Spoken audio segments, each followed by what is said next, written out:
I think it's so interesting, like talking to people that are involved in every stage of that process, and then also people that have moments of isolation. Like I'm doing that too now, where I'm just mixing people, and it's such an interesting, like, kind of brain bender to an extent, at least for me, of like, well, I wouldn't have made that decision, but like, do I want to now force this synthesizer into like my world and like saturate the hell out of it or anything like that, or like let it be its own thing? Like, how do you approach that as a mixing engineer? Are you just trying to like make the song like the best it possibly can be, or do you feel like you're kind of putting your own thumbprint on it? I feel like I'm putting my own thumbprint on it. Like, just to be honest, yeah, I think, don't know if I'm a transparent mixing engineer. Yeah, it depends on like, it depends on the song. It depends on like how it was recorded. It depends on the artist. Just, for sure. And I think like, but you're probably right. A lot of that is like, what, you know, how does it affect me? Like, what does it make me think? What does it make me like want to change about it? Yeah, right.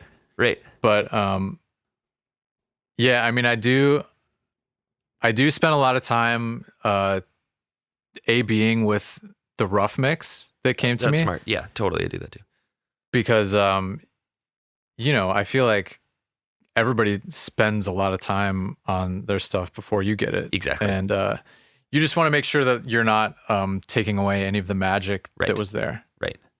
Just for the sake of like cleaning things up or, you know, whatever. Exactly. That on that point, tom mics are always really tricky for me because like on a real live drum kit, there is so much bleed in a tom mic, and you maybe hit the tom twice in the whole song. So my instinct. Yeah, tom mics kind of just generally don't sound good. Right, totally. That's my instinct, is just clip that off and then we're good. But every once in a while, especially if they didn't have like a room mic or they didn't have something like that, you clip it off and you're like, oh, it's so clean now. And you're not sure if that's what they were looking for. So one of the things I want to say to listeners is, like, at least from my perspective, don't be scared to process your stuff or like make decisions before the mixing engineer. Like, it's so much easier. Like, from my perspective, if somebody sent me their drum track and they clipped out the toms, they're like, okay, that's what they wanted. Great. That's what they're looking for. Or if they have the room mics turn on or off, this is a big deal for me, is like, when are room mics on? Like, just like you were talking about with tracks, like the backing vocal, like coming in on a chorus, it makes it feel more like a chorus. Sometimes having a room mic completely changes the dynamic of how the drum kit is interacting with everybody. So, yep.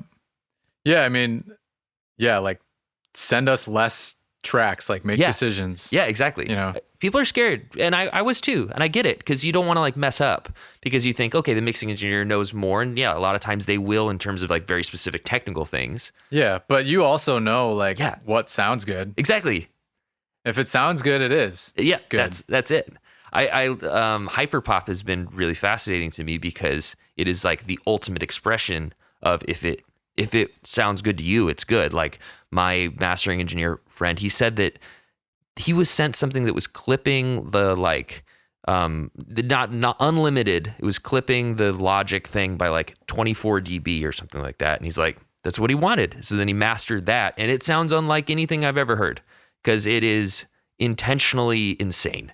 And there's something there. It's like kind of punk rock. I like it. Totally. Yeah.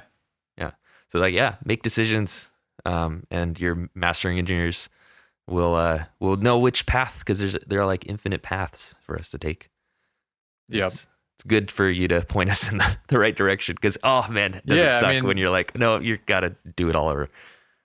Sometimes though, like, you know, your job is to like kind of mute things here and there. Or like, are there too many things going on? Maybe they didn't realize that like this part by itself could sound as good as it That's a good point. does. Right. And like, you know, no, I like it. There's like a lot of, it's like every song is just totally different. So true. It's so true. And that, I feel like that for me is summed up why mixing is fun, is it's always different, and it's way more creative than I gave it credit for. Yeah, it's fun, I think, because it's hard. Yeah, it's super hard. It's like, if you're the type of person who likes trying to get better at hard things, then like mixing is for you. It's right up there. Yeah. Enjoy life of pain and pleasure. Right. But it's like, once you get through the painful part and you have that moment where it clicks. It's all worth it again. Yep. Yeah. No, it's so true.